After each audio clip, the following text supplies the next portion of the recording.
Intricate Devo, intricate. Hey everyone, welcome back to Intricate Devo. If you are building almost any real world application, you are eventually going to need to talk to the hard drive. Think about it.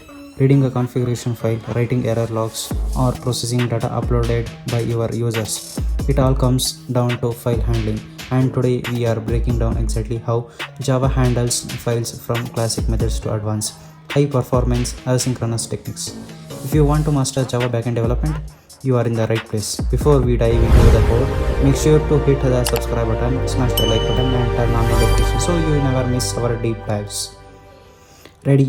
Let's start with the basics. In older version of Java, the absolute cornerstone of file operation is the java.io.file class. Now, here is the classic trap that trips up the lot of the beginners. Creating a file object does not actually creating file, and it doesn't hold the file contents. Instead, think of file object simply a pointer or a path map to a file or a directory on your hard drive. You use this pointer to check the metadata. Is this file actually there? What's its size? Do we have permission to read or write to it? If you look at basic implementation, we instantiated the file object with a file name like my first file.txt. Then we run quick if else check using myfile.exist. If it returns true, we can dynamically pull its name, absolute path, permission, and its exact size in bytes using myfile.length. It's simple, but it's strictly for metadata. So how do we actually read and write data inside the file? For that, Java uses streams. A streams is just sequential flow of data. Java splits this into two universes based on what kind of data you are moving. First, we have byte stream. If you are handling a raw binary data like images, audio files, or video, you use input stream to read bytes and output stream to write bytes. In practice, you use their file specific implementation, file input stream and file output stream. Second, we have character streams. If you are dealing strictly with text files, working byte by byte is inefficient and can mess up character encoding. Instead, Java uses a reader and a writer classes, specifically file reader and a file writer. These handles characters instead of raw bytes, keeping your text clean and readable.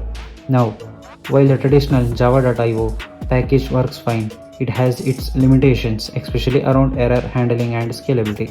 That's why since Java 7, we've been using modern nio.2 API located in the java.nio.file package.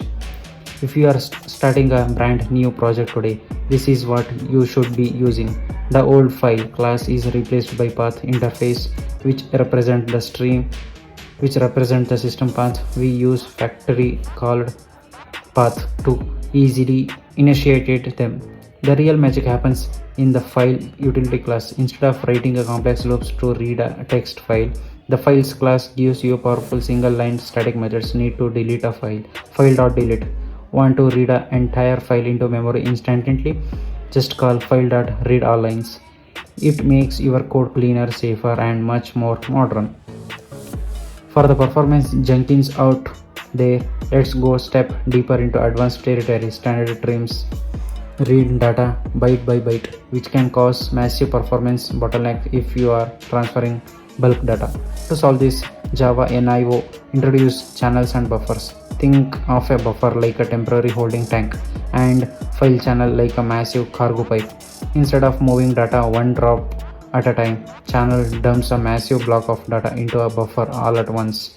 Then when reading with a channel, you allocate a buffer size, say 48 bytes or 1024 bytes, read data into it, and then call the method name buffer.flip. Flipping shift the buffer by writing mode to reading mode so your application can process the data block cleanly. But what if you are building a massive, high scalable web application? You can't have your main thread freezing up while waiting for a slow hard drive and to read a file. That's where asynchronous file IO comes in. By using asynchronous file channel, Java lets you trigger a file read in a background and immediately move on to the other class. You simply provide a callback called CompletionHandler. The moment the operating system finishes reading the file, it automatically fires completed method in your handler to process the text. Your main thread never shutters and your app stays lightning fast. And that is your complete high-level roadmap to Java file handling. From checking simple metadata with a traditional file class to stream text to leveraging modern NIO channels for asynchronous performance. If you found this breakdown helpful, please show some love, hit the like button, share this video with your fellow developers, and don't forget to subscribe to Intricate Devo for more deep dive engineering tutorials.